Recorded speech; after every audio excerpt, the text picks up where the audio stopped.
I've had my 2011 L322 as my pride and joy since about October 2016, and in that time, I have completely fallen in love with it. Actually, that's not too true. I was in love with the L322 way before I even had one. In fact, I remember dreaming about this car years before I even thought I could buy one. Thanks to Land Rover depreciation, it's actually pretty affordable, but during that time, I have had a lot of things that I've started to love about the car. In fact, I've loved it so much from the beginning, though, that I actually made a video on the other channel called 7 Things I Love About My Range Rover, which is completely garbage. In fact, that video really doesn't convey how I feel about this car in any way. So if you dare check out that video, you can, doing so up in the eye, but for now, let's talk about the things I actually love about the L322. So before we jump into this video, be sure to subscribe to the channel and turn on notifications to get notified every time we upload a new video. It'd also be cool if you could leave a like, but let's go ahead and jump into the video talking about the 6 things I love, and I mean absolutely love, about the Range Rover. Over time, one of my absolute favorite things about Land Rover ownership really is the fact that there is such a community based around it. Now, there are very many different types of Land Rover owners, but putting that all aside, we have one thing in common.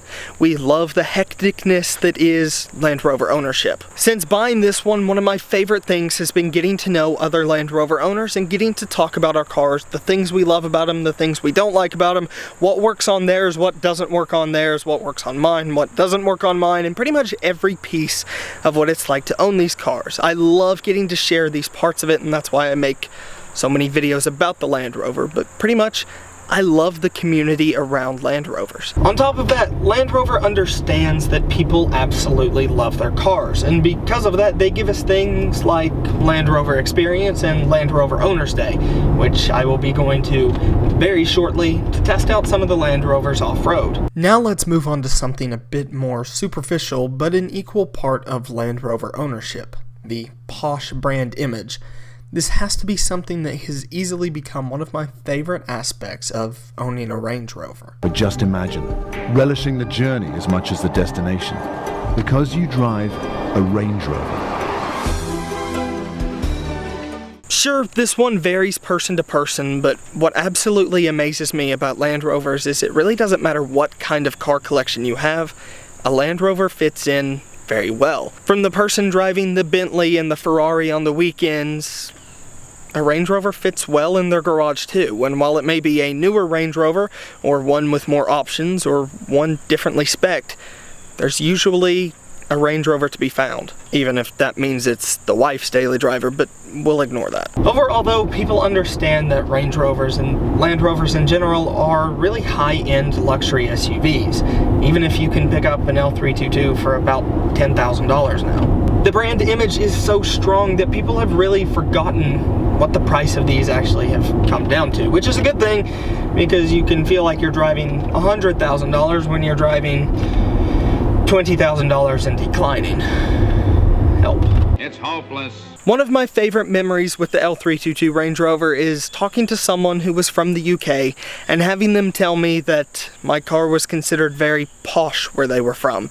Now, this is something that I still think about many times late at night, but we'll completely skip over that fact. It's just posh. It's posh. I was also told by a former client that I look like a bougie bitch riding around in a Range Rover, and while I'm still not too sure what that means, I've been told it's kind of a good thing. I still don't know what it means though. All jokes aside, the Range Rover is really something special, and it really doesn't matter that you can pick them up for next to nothing because who really cares? A lot of people assume that someone driving a Range Rover has class and sophistication, and while in this case that may not be too true, it is still cool to feel that way. At the end of the day though, it is nice to know that there are people out there who genuinely care about the kind of car they drive, whether it's a Range Rover or any other luxury vehicle. I think it says a lot to take pride in the vehicle that you drive, and this is one of those vehicles that you can take a lot of pride in. Now let's talk about the real reason people buy Range Rovers. the unmatched luxury. And even still to this day, while Bentley and Rolls-Royce are finally starting to compete in the luxury SUV game, people still want the Range Rover. And maybe that's because the Rolls-Royce SUV kind of looks like a Phantom that was in a car accident, or that the Bentayga is just so much more expensive than a standard Range Rover, but either way, people still want the Range Rover. No matter what financial level they're on, the Range Rover still holds the glory. It's still the one with the heritage, and it's the one with the story, and it's still the one capable of doing everything. And very surprisingly, compared to the Rolls-Royce and Bentley, a Range Rover, even spec'd up all the way, is still good value. Which is really not anything you would ever say about a Range Rover unless you were comparing it to a Bentayga or the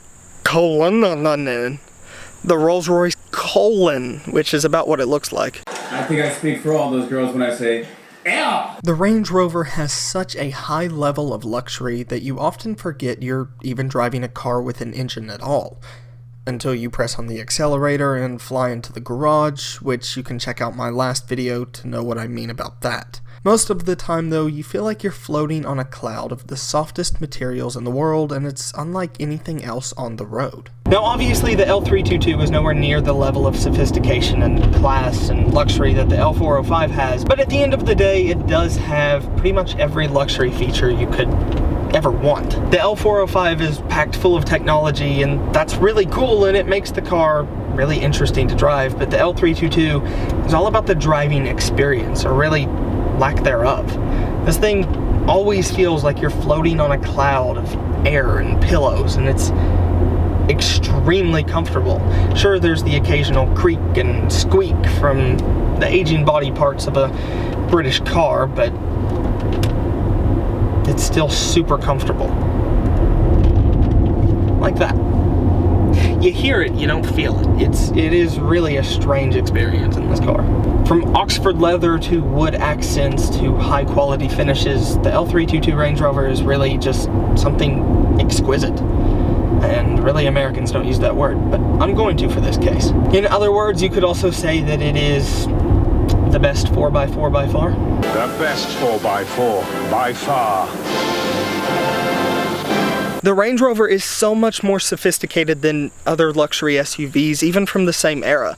If you look at the X5, yeah, it's a great SUV, but come on, it doesn't compare. And the Lexus, you probably couldn't even tell me what the Lexus competitor to the Range Rover is. Because why would you? And then there's the Mercedes competitor.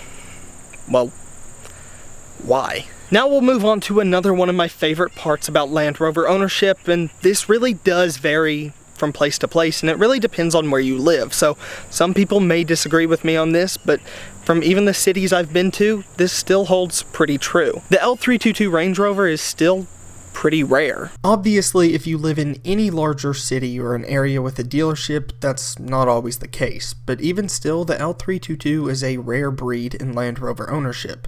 It was easy enough to take care of with regular maintenance, but still too expensive for most people to care about. People with loads of money would rather have an L405 new Range Rover, and people with a moderate amount of money would usually rather spend that on an investment in something other than a used Land Rover. So the L322 is saved for really enthusiasts and, unfortunately, people who just want to show off. At the time Land Rover was making the L322 Range Rover, a lot of their models were very different, and I've still been hard-pressed to find a Range Rover exactly like mine. There are some that are very similar, and there are some that are so similar in many ways you couldn't tell the difference.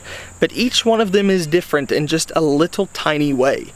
From having different options spec'd to different packages on the exterior, they're just slightly different. And now most Range Rovers, unfortunately, are quite similar, but at the time, the L322, for the most part, they're all different. This Range Rover L322 has been truly all over the place. From Atlanta to North Carolina, this thing has gone pretty much all over the East Coast. It's just never been to Florida, surprisingly. But in all of that time, it is very rare that I see a Range Rover that's even similar to it. And sure, there are a few out there that come close, but really almost every L322 is just a little bit different in a few ways.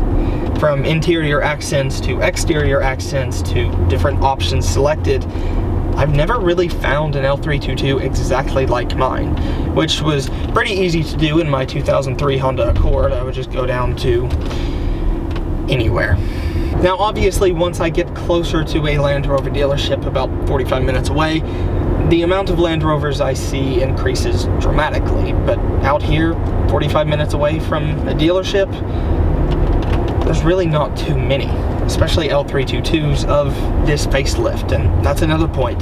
From different facelifts to different years and models and generations, it is very hard to find an L322 exactly like yours. Another one of my absolute favorite parts of Land Rover ownership and the L322 behind me is the history and the heritage of the brand that is behind Land Rover, which would actually just be Land Rover. Now I could create a full 2-semester course on the history of Land Rover, but instead of doing that, I'll just save that for another video. And in fact, if you want to see an entire video series about the history of Land Rover, let me know in the comments down below. But essentially, if you never have, take some time to learn the history and the heritage behind Land Rover, because it's actually a really fascinating story that all started with a sketch in the sand. It's a fascinating story about how the Land Rover came to life.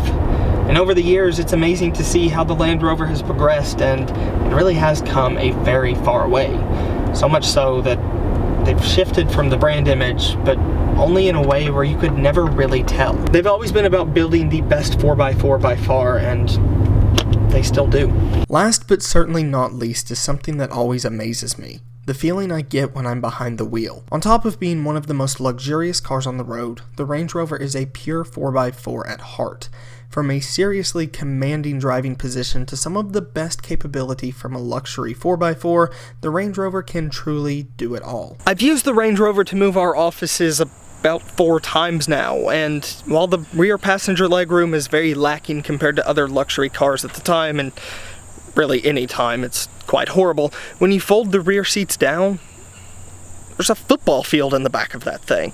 In fact, that thing has more cargo area than most trucks, and it is truly surprising how I could fit pretty much the entire office into the back of the Range Rover, and we're good to go. In fact, we've gotten pretty good at moving offices thanks to Rachel the Rover. The Range Rover is really the perfect vehicle, because whether you're going to the country club or you're driving across multiple countries, the Range Rover can do it all. And all while the passengers feel like they're in a luxury hotel room. It's really impressive. So anyway guys, thanks for watching this video. If you enjoyed, leave a thumbs up, subscribe to the channel, and turn on post notifications to get notified every time we upload a new video. I will see you guys in the next video. Thanks so much for watching.